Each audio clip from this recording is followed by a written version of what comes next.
இப்போ நம்ம இருக்கிற இந்த இடத்துக்கு பேர் கீராலத்தூர் அப்படின்னு பேர். கீராலத்தூருங்கிற பேர் பல ஊர்களில் இருக்குது தஞ்சை மாவட்டத்தில்.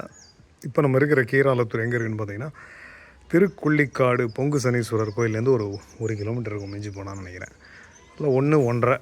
ஸோ இப்போ நம்ம பார்க்குறது தெற்க அங்கே தான் வந்து அந்த திருக்கொள்ளிக்காடு ரோடு போகுது. திருக்கொள்ளிக்காடு ரொம்ப ஃபேமஸாக இருக்குது. பட் கீராலத்தூருக்கு யாருக்குமே தெரியாது. ஸோ கீராலத்தூருக்கு வடக்க இருக்கிற ஊருக்கு பேர் செருவாமணி, கிழக்க இருக்கிற ஊருக்கு பேர் திருத்தெங்கூர், திருநெல்லிக்காவல் ரயில்வே ஸ்டேஷனில் வந்துடும். இப்போ நம்ம நம்ம ஒரு மத்தியான நேரத்தில் இருக்கோம். இந்த டைமில் இந்த ஒரு சின்ன கிராமத்தில் யாரையும் எதிர்பார்க்கறது தப்பு. பட் அதர்வைஸ் பார்த்திங்கன்னா கூட இங்கே யாரும் அவ்வளோவா வரத்துக்கான அறிகுறிகள் இல்லை.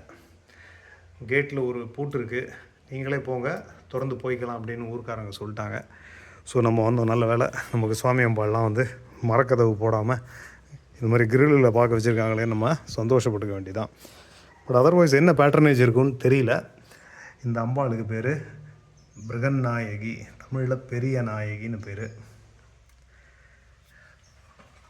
கிராம சேவை கட்டிடம் கீராலத்தூருங்கிறது பின்னாடியே இருக்குது. எவ்வளோ பரிதாபமாக இருக்குது பாருங்கள். ஒரு ஃபென்ஸு கம்பி வேலி போட்டிருக்காங்க, பின்னாடி எல்லாம் வயல், ஒரு குளம் இருக்குது. சுவாமியோட பேர் ரொம்ப புதுசாக இருக்குது, இது வரைக்கும் கேள்விப்படாது. இவருக்கு பேர் விளமநாதர். விளமநாதர்னால் என்னன்னு தெரியல, இது தமிழ் பெயரா இல்லை வடமொழி பெயரான்னு தெரியல. ஸோ இதுதான் நான் உங்களுக்கு காட்ட விரும்பிய கீராலத்தூர் சிவன் கோவில். இந்த மாதிரி கோவிலுக்கெல்லாம் வாங்க. யாருக்காவது விருப்பம் இருந்து நான் இது என்ன பார்க்கணுன்னு நினைக்கிறேன், இது எங்கே இருக்குது அப்படின்னு கேட்டால் கமெண்ட் பண்ணுங்கள். நான் வந்து லொக்கேஷன் கோஆர்டினேட்ஸு கொடுக்குறேன். அங்கே தனியாக ஒரு காலபைரவர் இருக்கார், அவரையும் போய் பார்ப்போம். ஸோ இப்போ நான் காட்டுற சைடு கிழக்க இங்கே தான் இருக்குது ஊர். ஸோ அந்த ஊரில் வந்து ரொம்ப ரொம்ப சின்ன ஊர். செருவாமணிங்கிறது கொஞ்சம் பெரிய கிராமம். கீராலத்தூர் ரொம்ப சின்ன கிராமம்.